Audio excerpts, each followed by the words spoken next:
سر یہ موجودہ جو فلسطین کی اس وقت کی صورتحال ہے، آپ اس کو کس نظر سے دیکھتے ہیں؟ اب وہ جو 20 نکاتی منصوبہ پیش کیا ڈونلڈ ٹرمپ صاحب نے، اس میں یہ ہے کہ یہ سب سے پہلے غیر مسلح ہوں.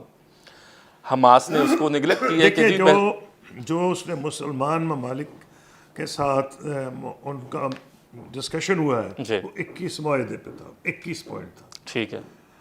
اس میں اس قسم کی گارنٹیز نظر آ رہا تھا کہ جب یہ ہوگا تو فلسطین کی ریاست بنے گی، جب یہ ہوگا تو اسرائیل کی فوج نکل جائے گی.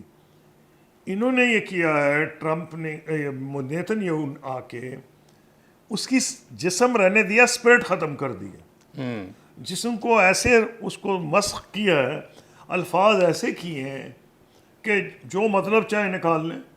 مطلب آپ اس سے اندازہ لگائیں کہ انگریزی میں کچھ کہہ رہا ہے اور بات کر رہا ہے ہیبرو میں اپنی قوم سے، اور ان کو کہہ رہا ہے میں نے تو معاہدے میں یہ کہا ہے کہ کوئی فوج ہماری نکلے گی نہیں غزہ سے اور فلسطین بنے گا ہی نہیں.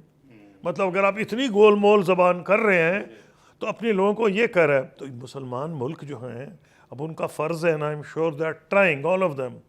اچھی بات ہے 8 اکٹھے ہیں، یہ بھی بڑی اچھی بات ہے. یہ بھی اسرائیل کو داد دیں کہ یہ جو نیند سے صبح سوئے ہوئے تھے ان کو بھی اس نے جگا دیا ہے کہ بھائی ہمیں اکٹھا ہونے کی ضرورت ہے.